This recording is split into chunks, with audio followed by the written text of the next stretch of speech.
Desde hace 20,000 años, la humanidad no enfrentaba un reto del tamaño que estamos enfrentando hoy. La civilización como la conocemos puede desaparecer. De ese tamaño es el problema.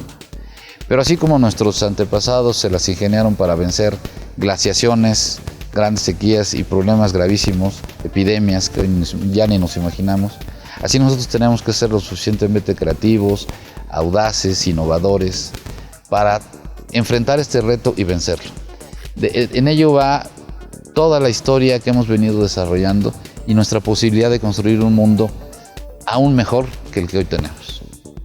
¿Qué tal, amigos? Una cápsula más de ciencia y tecnología, pero hoy tenemos un tema que de verdad, pues bueno, es muy importante para la humanidad con todo lo que está aconteciendo. Bahamas acaba de quedar borrado prácticamente del mapa, islas que desaparecieron.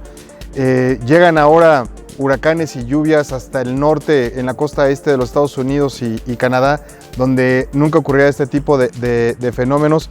Y el causante es el hombre por su voraz voluntad de querer destruir lo más hermoso que tenemos, que es este planeta. Y hoy tenemos un invitado, bueno, aparte la verdad es que es muy buen amigo, el doctor Polióptero Martínez Austria, y está muy curioso porque él estudió ingeniería civil en el IPN, el Instituto Politécnico Nacional, pero su maestría y su doctorado lo hizo en la Universidad Nacional Autónoma de México. Polióptero es una de las autoridades a nivel de temas relacionados con ciencias hidrológicas, con temas del agua a nivel, no solamente a nivel nacional, sino a nivel mundial. Mucho tiempo estuvo como director general del INTA, todo el Instituto de Investigación del Agua, y hoy la verdad es que es una de las principales joyas que tenemos de investigación, y como catedráticos en la Universidad de las Américas, Puebla. Y pues bueno, la verdad, muchísimas gracias, Polióptero, por haber aceptado, ¿no? Un placer, encantado de colaborar en estas cápsulas que sigo con frecuencia. Muchas gracias, mi querido Polióptero. Polióptero, y hablando del tema que tiene que ver con el tema del cambio climático, el sobrecalentamiento de la Tierra, temas que estamos poniendo problemas con el agua y demás, ¿cómo es que se dieron estos fenómenos? ¿Cómo llegamos a este momento? Y básicamente, ¿cómo es que, por ejemplo, que los científicos pueden comprobar que efectivamente han existido estas modificaciones, ¿no? Porque hay algunos insensatos que se atreven a decir que esto no existe, ¿no? La verdad es que a partir precisamente de desarrollos tecnológicos hemos podido monitorear variables climáticas que antes incluso desconocíamos. Por ejemplo, la mayor parte de las corrientes oceánicas las hemos podido estudiar a detalle desde los últimos 30 o 40 años, gracias a nuevas tecnologías que tienen que ver con imágenes de satélite, con sensores satelitales, con sensores que nos están dando, por ejemplo, las temperaturas y los niveles del mar vía remota. La tecnología ha jugado un papel muy importante y lo está jugando cada vez más. Es importante pensar que hoy en día la ciencia, unida a todos estos desarrollos tecnológicos, nos está permitiendo pronosticar lo que va a ocurrir en el mundo de acuerdo a nuestro desarrollo económico y social, lo que decidamos, hasta dentro de 100 años. Es la primera vez que el ser humano tiene la capacidad de diseñar su futuro a nivel global. Llegamos aquí por el efecto de los gases de efecto invernadero.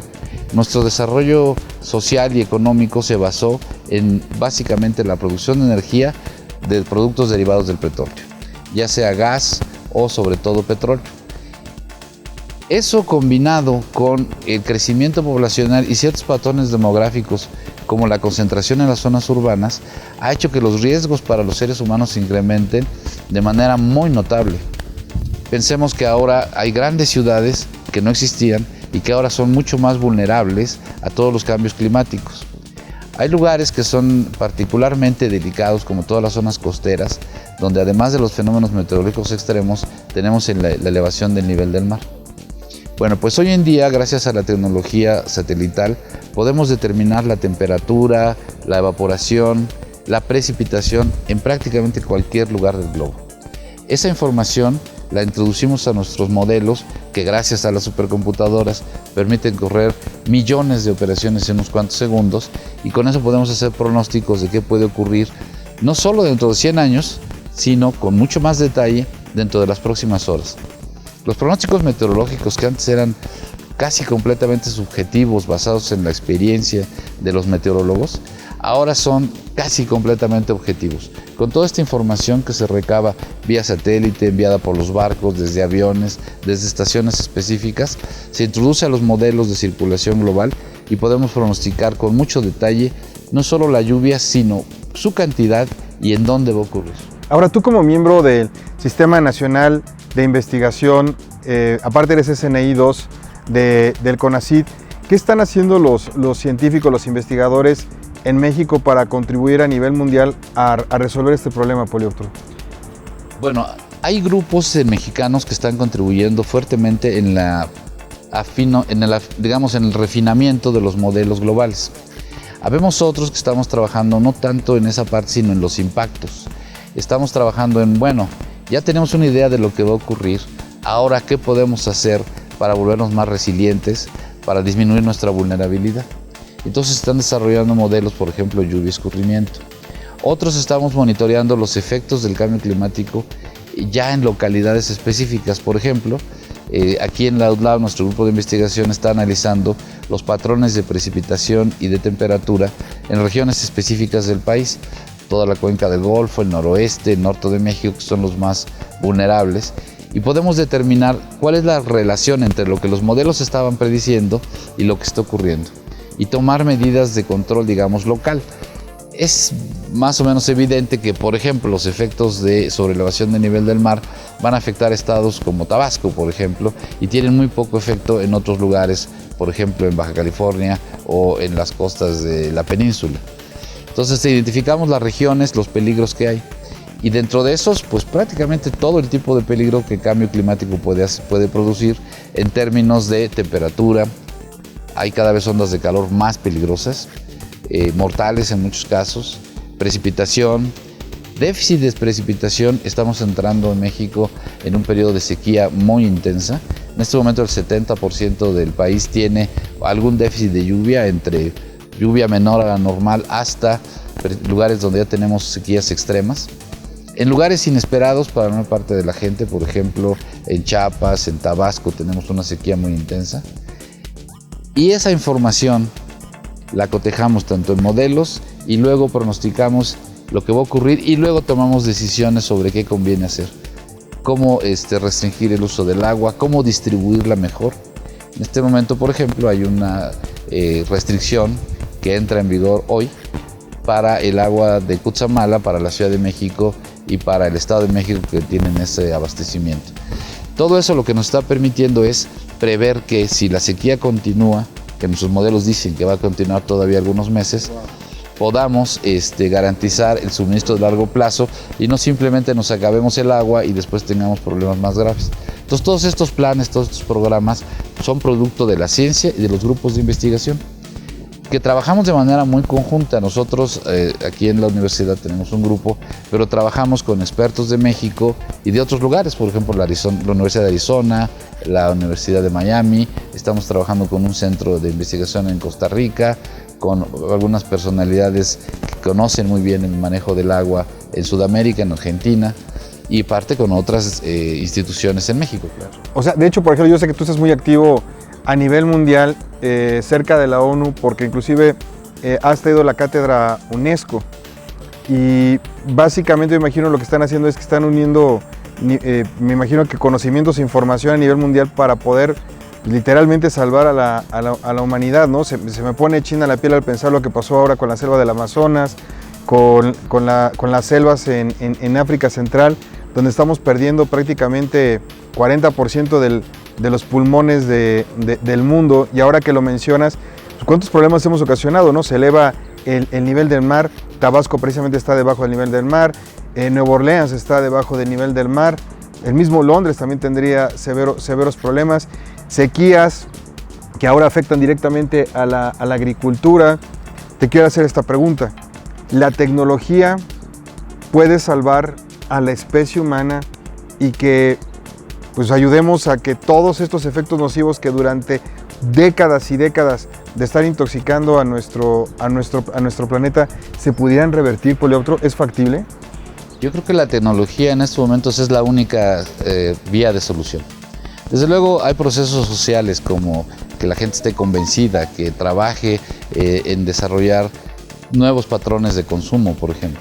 Pero digamos, pensando solamente en el componente de la tecnología, sin la tecnología no se puede encontrar la solución, porque tenemos que hacer una transformación tecnológica en muy pocos años.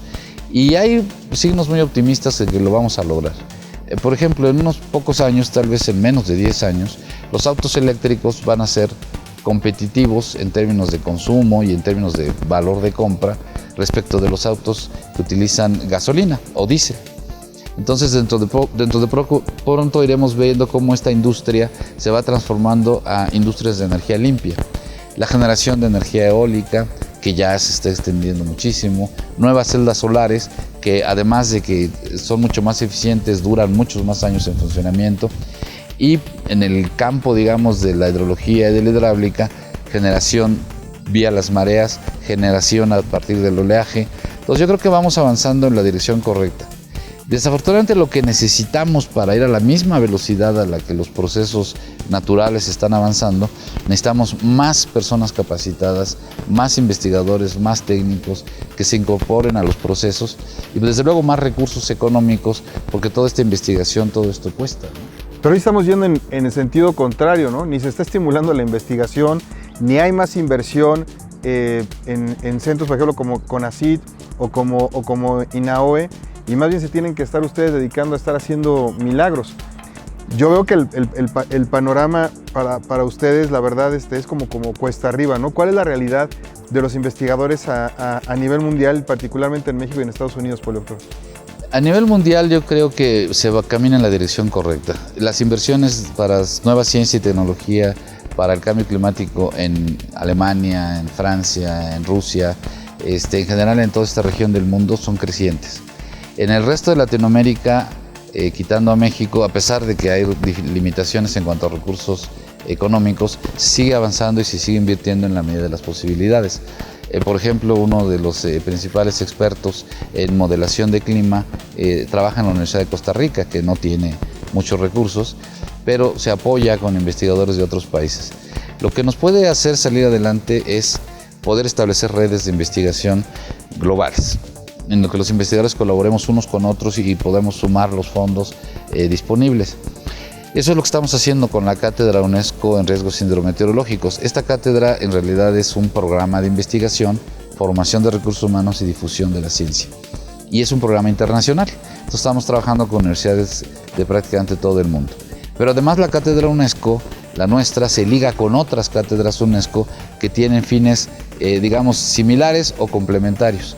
Por ejemplo, acabamos de lanzar un curso, una de las cátedras en la Universidad de Argentina acaba de lanzar un curso internacional vía remota para la gestión del agua. Y ahí nosotros participamos con parte de la información y con algunas de las exposiciones. Y eso nos permite a nosotros difundir nuestro conocimiento, difundir lo que estamos haciendo, compartirlo con el resto de la comunidad, sin prácticamente para nosotros ningún costo más que nuestro tiempo para estar explicando, para estar interviniendo. Y de esa manera estamos empezando a sumar esfuerzos. La situación de la ciencia en México, en particular en estos momentos, es crítica. Y es muy, muy delicada. Y les voy a decir con algunas cifras el dato. Miren, los países que están desarrollándose, que están avanzando en la generación de conocimiento, están invirtiendo del orden del 2 al 2,5% de su PIB. México nunca ha alcanzado siquiera el 1% de su PIB. La inversión era 0.5 del PIB en el mejor de los años. Y ahora esa inversión está reduciéndose. Y se está reduciendo en aspectos muy dramáticos. Por ejemplo, se están disminuyendo la cantidad de becas de posgrado. Y necesitamos recursos humanos. Finalmente, quienes hacen la ciencia son las personas. Usamos la tecnología, pero necesitamos a los científicos y a las nuevas generaciones de científicos. El número de becas para estudiar postdoctorados en el extranjero se redujo prácticamente un tercio, siendo que ya era bastante reducido. Y el financiamiento para centros de investigación muy importantes, sobre todo los centros CONACYT, que dependen fundamentalmente de esta dependencia, ha disminuido de manera dramática.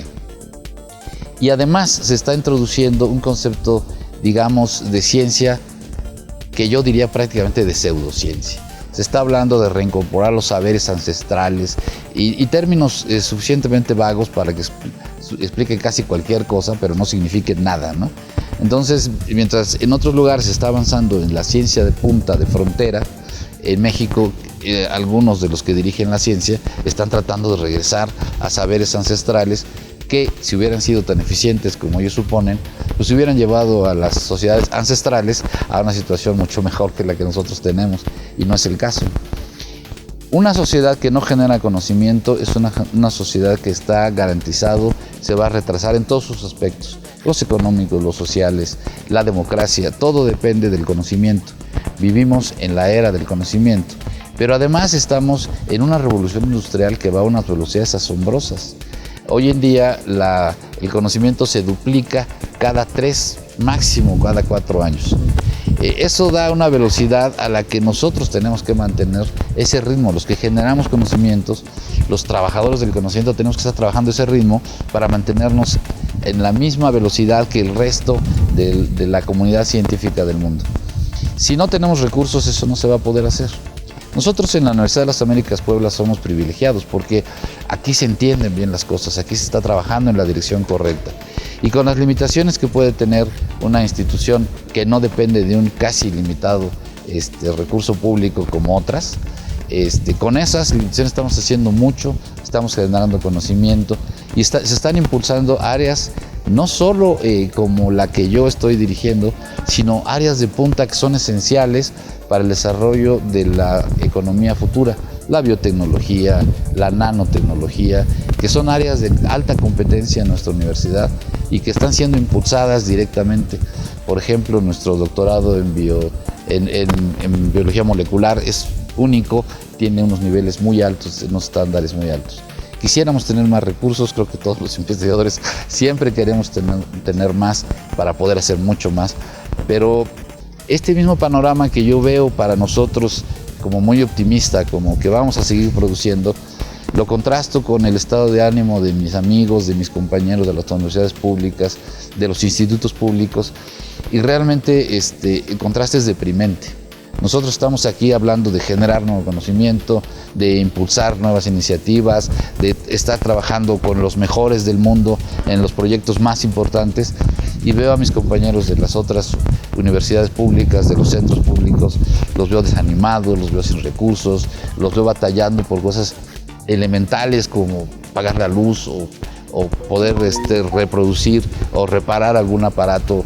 Es una cosa increíble y muy triste, y ojalá pronto se percaten de que es un error histórico. A la velocidad que va el cambio, si nosotros nos atrasamos 1 año, el mundo va a avanzar 5. O sea, no podemos estar en una condición de ese tipo. Hay que cambiar esa visión limitada. Entiendo que puede haber pocos recursos, pero entonces hay que aplicarlos bien, hay que analizar bien los campos de generación de conocimiento de futuro.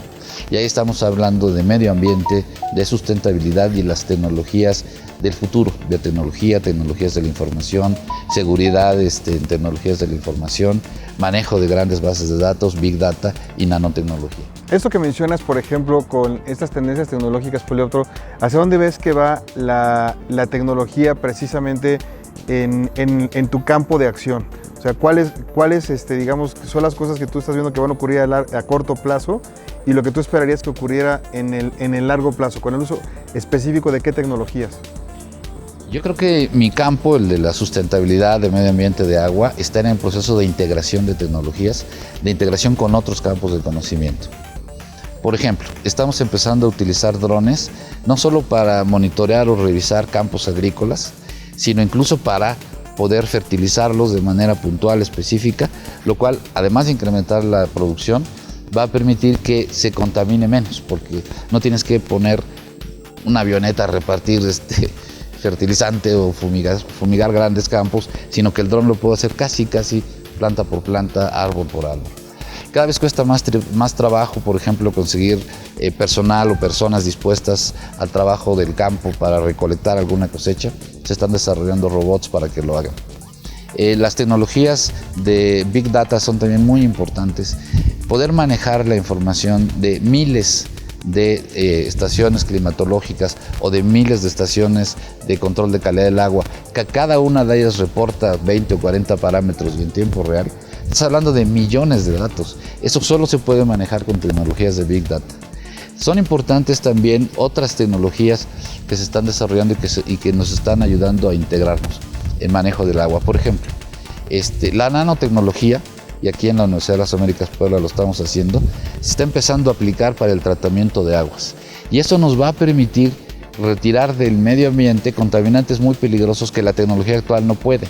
Algunos contaminantes emergentes, como por ejemplo algunos residuos de hormonas, otros fármacos, como por ejemplo productos para el aseo personal que acaban en los sistemas y son muy difíciles de retirar, como por ejemplo el manejo a nivel planta de algunos desechos industriales para retirarlos por medio de biotecnología o nanotecnología antes de que lleguen a los cuerpos de agua. Entonces, esta integración de tecnologías está permitiendo al manejo del agua dar un brinco cualitativo que no habíamos visto en muchos años. Yo creo que el manejo del agua en el mundo, y espero que también en México, va a cambiar más en los próximos 20 años que en los últimos 2000. Vamos a ver cosas completamente diferentes y tenemos que estar puestos y ahí al día para nosotros incorporarnos a ello. Si de ti dependiera, Polioptro, ¿qué 5 acciones, si de ti dependiera a nivel nacional, el rumbo que tendríamos que tomar en tu campo de acción? Tienes todos los recursos y tienes el capital político. 5 acciones que ejecutarías. Bueno, yo creo que lo primero que habría que hacer sería revisar lo que está mal hecho. Y lo que está mal hecho en México en materia de agua es el mantenimiento. Nuestra infraestructura está obsoleta y mucha de ella en riesgo. La tendríamos que modernizar. Por ejemplo, la generación hidroeléctrica. Nuestras turbinas son de hace 30 o 40 años, son muy ineficientes. Perdemos muchísima energía en eso. Entonces habría que modernizarlas. Habría que establecer conexiones tecnológicas para poder manejar todos los sistemas, por ejemplo, toda una cuenca, todo el grupo de presas o de compuertas, todo el sistema desde un tablero central con Big Data e inteligencia artificial para que nos permitiera tomar decisiones en tiempo real. Lo mismo tendríamos que hacer para el manejo de emergencias. Invertiría muchísimo más en la formación de recursos humanos altamente capacitados. Muchísimo más dinero en becas, muchísimo más dinero en estancias de posgrado nacionales y en el extranjero. La ciencia es global, como decía un viejo dicho y sigue siendo válido, la ciencia y la verdad es la misma, lo diga Agamenón o su porquerizo, ¿no? Sigue siendo lo mismo y entonces la ciencia se globaliza y lo que es verdad aquí lo sigue siendo en otros lados y tenemos que aprender a intercomunicarnos. La ciencia solo camina así, entonces más formación de recursos humanos. ¿Y quinto? Yo creo que el quinto sería favorecer mucho más la integración de tecnologías, la formación de grupos multidisciplinarios. Yo siempre he encontrado que las mejores soluciones han sido cuando he logrado integrar equipos en los que estén industriales, que saben muy bien cómo hacer su negocio y para qué sirve y qué necesitan, con investigadores aplicados y con investigadores básicos que nos ayudan a resolver los grandes problemas teóricos que después nos pueden ayudar a resolver y llegar hasta, digamos, la aplicación. La innovación, a final de cuentas, es la introducción en la realidad de algo nuevo. Ese es el origen de la palabra innovar. Entonces, necesitamos que todas estas ideas que se están produciendo desde lo teórico, la investigación aplicada, lleguen al nivel de la industria y finalmente a nivel de cada una de las personas. Pero eso no lo vamos a lograr con tecnologías obsoletas, no lo vamos a lograr con tecnologías que ya se probaron que no funcionan. Yo creo que, y cierro el comentario con una frase de alguien que es incontrovertible, que es Albert Einstein, ¿no? Si sigues haciendo las cosas igual, vas a obtener los mismos resultados. Entonces tenemos que hacer un cambio fuerte, importante y rápido.